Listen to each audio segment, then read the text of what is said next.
Welcome to Nitika की पाठशाला। आज मैं आपके साथ एक न्यू चैप्टर लेकर आई हूँ। नाम है मेकिंग ऑफ ग्लोबल वर्ल्ड। अगर मैं आपका सीबीएसई का सिलेबस देखूं तो ये हिस्ट्री का चैप्टर 3 है और सीबीएसई के अकॉर्डिंगली ही इस चैप्टर का सिर्फ यूनिट 1 ही अब आपके सिलेबस में इन्वॉल्व है। तो मैंने यूनिट 1 की 1 गो में ही वीडियो बनाई है और इतने इजी तरीके से बनाई है कि अगर आप साथ साथ बुक्स ओपन करेंगे और मेरी वीडियो को देखेंगे तो आज ही आपको ये चैप्टर लर्न होगा और फाइनल्स तक इस चैप्टर को आपको दोबारा रिवीजन की जरूरत नहीं होगी। तो चलिए चैप्टर को स्टार्ट करते हैं। सबसे पहले मैंने स्टार्ट किया बेटा इंट्रोडक्शन से। The making of global world has a long history. अगर हम ग्लोबलाइजेशन की बात करें तो कई बार हमें ऐसा लगता है ये 50 ईयर्स पहले ही स्टार्ट हुआ था, बट अगर आप हिस्ट्री की तरफ आप इसको देखेंगे तो ये ग्लोबल वर्ल्ड की एक बहुत बड़ी हिस्ट्री रही है। हम बहुत टाइम से ट्रेडिंग करते आ रहे हैं, हम लोग माइग्रेट होते आ रहे हैं एक जगह से दूसरी जगह, लोग जॉब के लिए भी एक जगह से दूसरी जगह ट्रांसफर होते आ रहे हैं। बहुत पहले से, अभी की बात नहीं है। कैपिटल्स की मूवमेंट होती आ रही है, रेवेन्यूज की मूवमेंट होती आ रही है, पैसों की मूवमेंट होती आ रही है और बहुत ऐसी चीजें। All through history human society has become straightly more interlink. अगर हम हिस्ट्री से लेकर चलें तो हमें ऐसा लगता है कि ह्यूमन सोसाइटी आपस में बहुत ज्यादा जुड़ी पड़ी है। From Asian times travelers, traders, priests, pilgrims travel vast distance from knowledge, opportunity and spiritual fulfillment. पुराने टाइम से ही हमने लोगों को ट्रैवल करते देखा, जिनको हम ट्रैवलर्स बोलते हैं। ट्रेडर्स कौन होते हैं? जो एक्सपोर्ट इंपोर्ट की चीजों को करते हैं। प्रीस्ट हमारे साधु संत। पिलग्रिम्स हमारे ये जो फॉलोअर्स होते हैं किसी धर्म को लेके या किसी भी चीज को लेकर।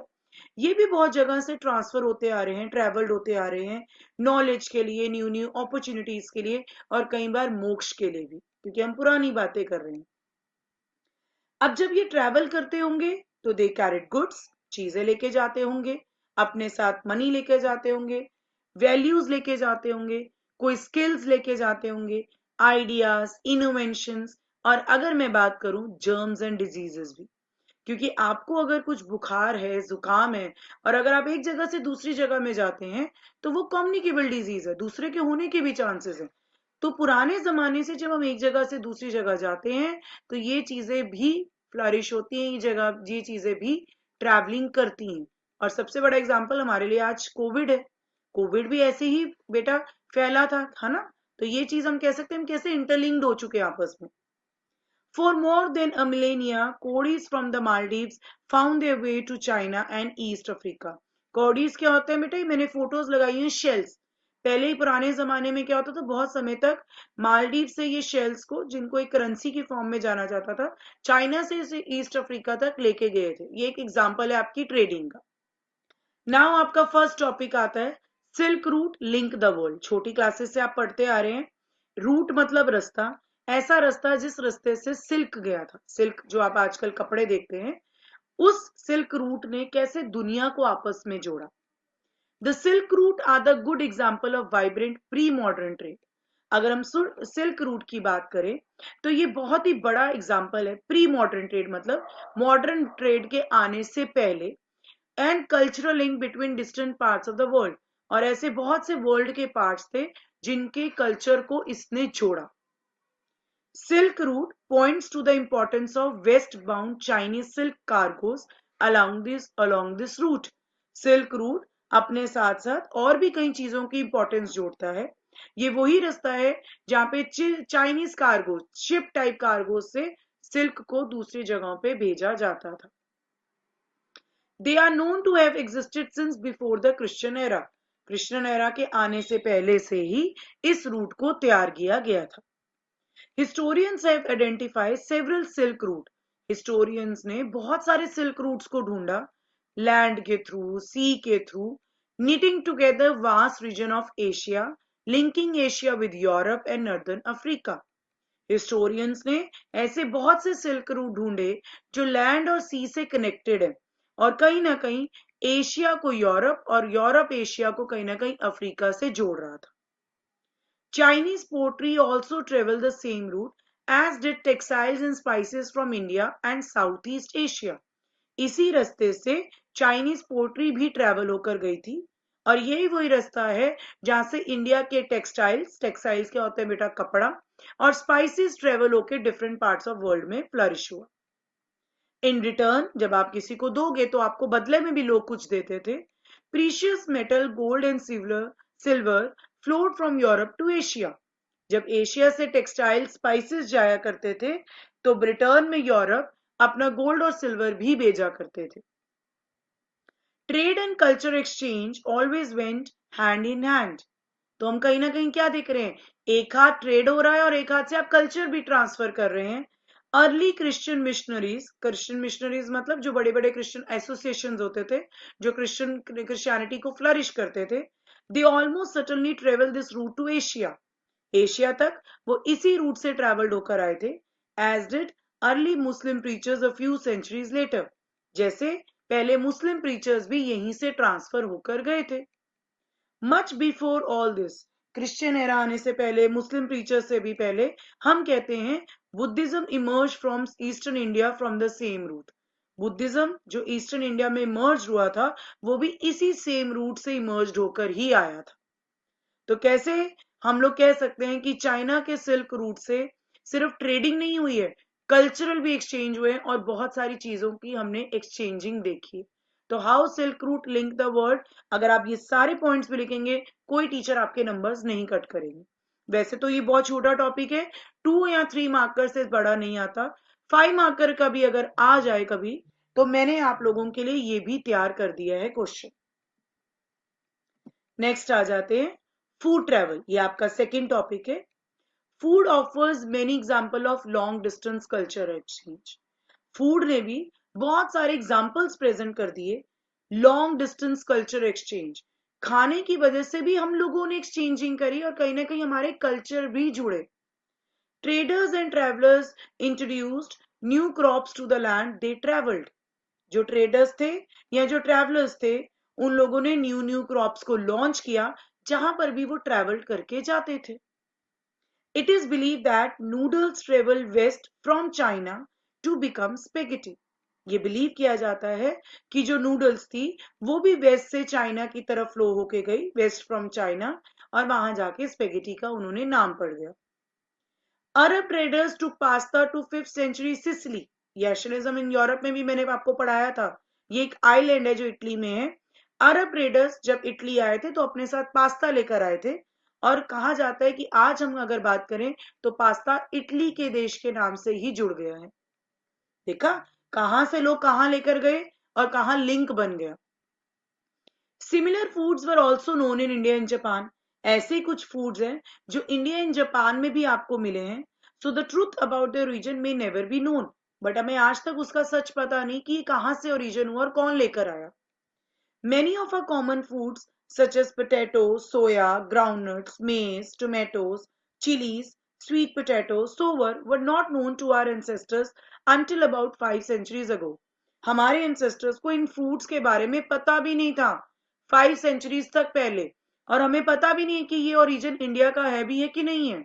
These foods were only introduced in Europe and Asia after Christopher Columbus accidentally discovered the vast continent that would later become known as Americas. Yes, मैंने अमेरिका नहीं अमेरिकाज बोला, क्योंकि कहते हैं कि ये जो फूड यूरोप और एशिया में इंट्रोड्यूस्ड हुए, ये कब इंट्रोड्यूस्ड हुए, जब गलती से क्रिस्टोफर कोलंबस ने एक कॉन्टिनेंट को ही डिस्कवर कर दिया। वो कौन सा कॉन्टिनेंट था, उस कॉन्टिनेंट का नाम पड़ा अमेरिकास। क्यों? क्योंकि उस अमेरिका में 3 चीजें आती हैं बेटा, नॉर्थ अमेरिका, साउथ अमेरिका और Caribbean island. Sometimes the new crop could make the difference between life and death.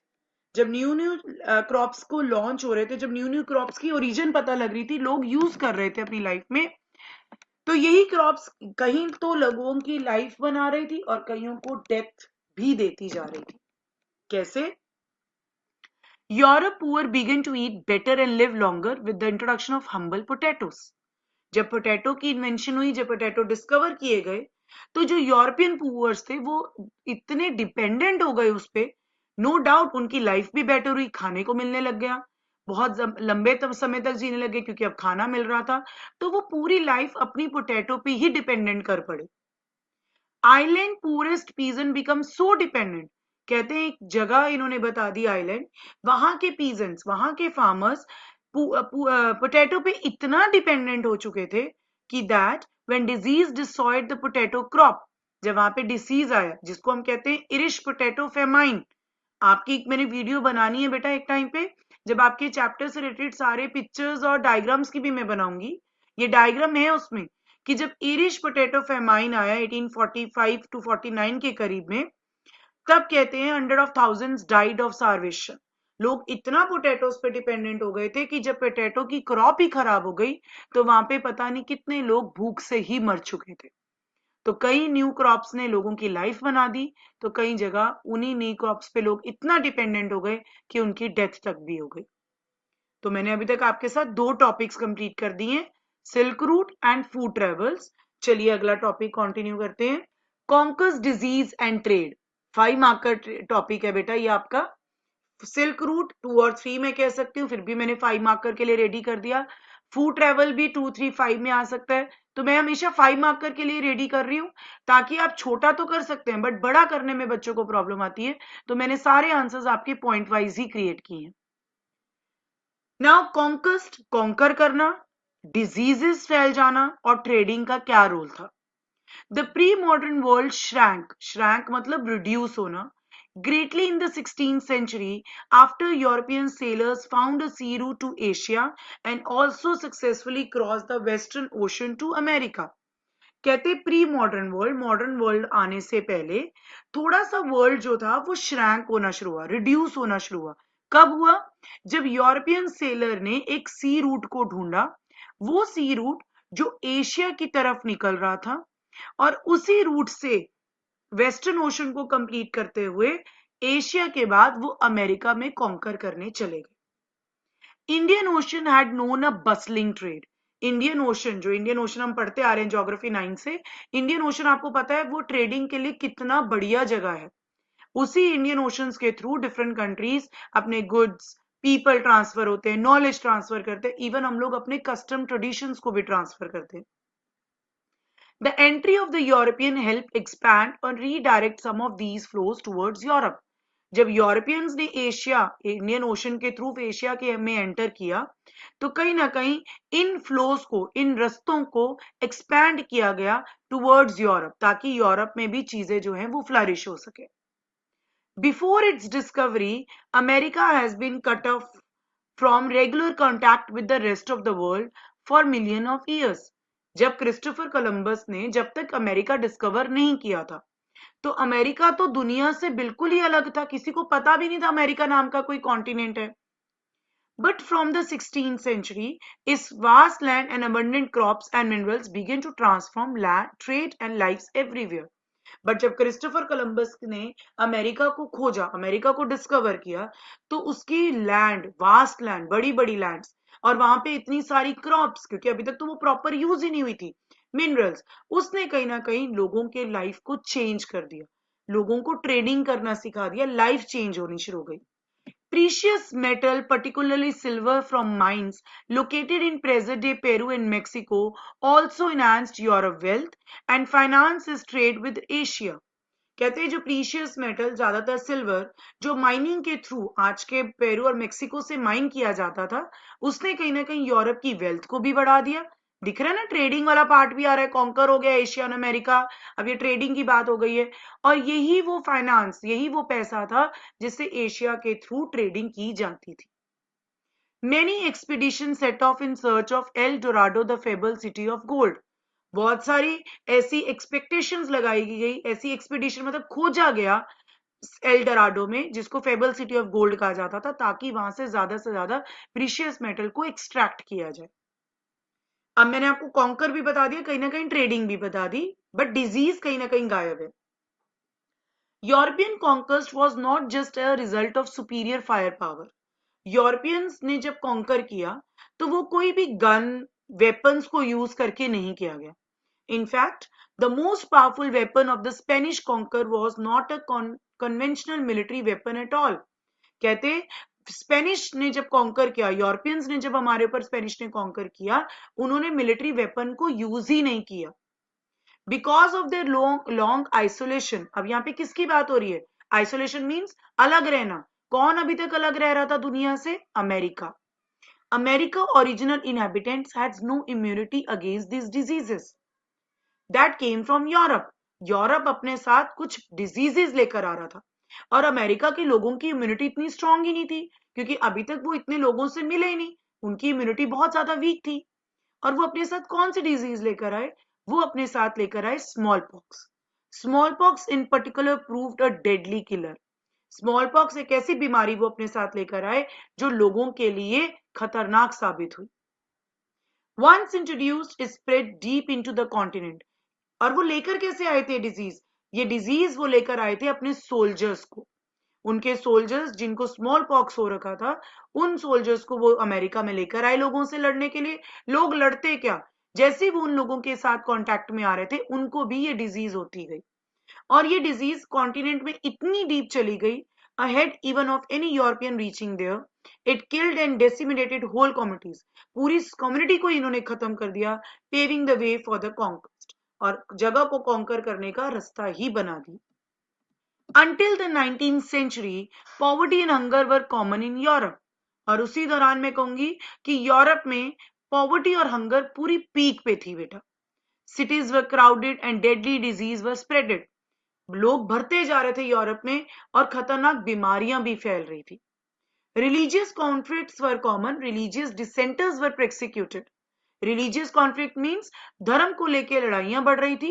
Religious डिसेंटर were prosecuted, और जो धर्म के चीजों के खिलाफ जाते थे, कुछ मेजर रीजन्स के खिलाफ जाते थे रिलीजन्स के, उनको पकड़ के जेल में डाल दिया जाता था या उन्हें मार दिया जाता था। Thousand therefore fled Europe for America. जब इतनी ज्यादा यूरोप में प्रॉब्लम होने लग गई तो लोगों ने यूरोप को छोड़कर कहां गए? अमेरिका, क्योंकि अमेरिका तो ताजा ताजा नया कॉन्टिनेंट था, वहां ज्यादा पॉपुलेशन भी नहीं थी, वहां ज्यादा अभी इतनी प्रॉब्लम्स भी नहीं थी।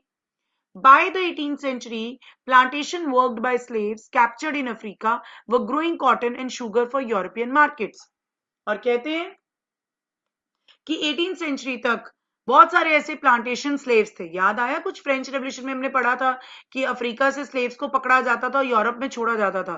तो ये इसलिए क्योंकि अभी अभी ताजा ताजा अमेरिका को कॉन्कर किया गया, वहां पर काम कौन करेगा, इसलिए अफ्रीका के स्लेव्स को लाया जाता था ताकि वो वहां पर काम कर सके, कॉटन ग्रो कर सके, शुगर ग्रो कर सके। Until well into the 18th century, China and India were among the world richest country. अगर मैं इससे पहले की बात करूं, 18th सेंचुरी तक चाइना और इंडिया वर्ल्ड की सबसे रिचेस्ट कंट्री थी। They were also preeminent in Asian trade. Asian trade के सबसे मेन, कहते हैं ना, मेन कंट्रीज इन लोगों को माना जाता। However, from the 15th century, China is said to have resisted overseas contacts and retreated into isolation. But 15th century के करीब चाइना अपने आप को, उनको लगा कि मुझे कोई भी किसी के साथ कांटेक्ट नहीं रखना, उसने अपने आप को रिस्ट्रिक्ट कर लिया, बैरियर बना दिया और अपने आप को अलग कर दिया सबसे। चाइना रिड्यूस रोल, चाइना ने जब अपना रोल रिड्यूस किया, and the rising importance of America gradually move the centre of world trade. इस एक तरफ चाइना ने अपने आप को रिड्यूस कर दिया, उस तरफ अमेरिका का तो भाई वाहवाही हो रही थी। अमेरिका के पास तो अभी वास्ट लैंड, मिनरल्स, क्रॉप बहुत ज्यादा थी, तो अमेरिका बन गया world trade. Europe now emerged at the centre of the world trade. Europe क्या बन गया? दुनिया का वर्ल्ड ट्रेड। जो पहले चाइना और एशिया संभालता था, अब वो यूरोप संभालने लग गया। अब आप कहेंगे मैम चाइना तो आइसोलेट हो गया, बट इंडिया, बेटा इंडिया तो कॉन्कर होना शुरू हो गया था। हमने अभी पढ़ा ना कि यूरोपियन सेलर्स ने इंडियन ओशन के थ्रू आना शुरू कर दिया, तो इंडिया तो बेचारा कॉन्कर हो गया, चाइना ने अपना रोल ही रिड्यूस कर दिया, तो बचा कौन? यूरोप। और उसको इंपॉर्टेंस किसको मिल रही थी? अमेरिका को, क्योंकि अमेरिका को अभी नया नया ही कॉन्टिनेंट डेवलप किया था। और यही आपका मैं चैप्टर मैंने खत्म कर दिए। यही टॉपिक हैं जो आपके सीबीएसई में आएंगे। आई होप आपको साथ के साथ अगर आप पढ़ेंगे तो आपको सारे पॉइंट्स भी क्लियर होंगे। मैंने सिर्फ सारे पॉइंट्स में से जो मेन पॉइंट्स हैं, जिससे कोई भी बोर्ड टीचर जो आपका पेपर चेक करेगा पूरे नंबर देगा, वही पॉइंट्स बनाए हैं। आई होप आपको मेरी वीडियो बहुत अच्छी और ईजी लगी होगी। तो अगर ईजी और अच्छी लगी है तो आपको हमेशा मैं कहती हूँ मेरी वीडियोस को लाइक करिए, शेयर करिए और ज्यादा से ज्यादा सब्सक्राइबर्स बढ़ाइए बेटा। यही एक टीचर की अपने स्टूडेंट से रिक्वेस्ट है। आप लोग मेरी यही हेल्प कर सकते हैं, मुझे मोटिवेट कर सकते हैं कि ज्यादा से ज्यादा सब्सक्राइबर्स बढ़ेंगे तो मुझे भी मोटिवेशन मिलेगी, मुझे आपके लिए और ज्यादा काम करना है और आपकी ज्यादा हेल्प करनी है। थैंक यू बेटा, बाय बाय।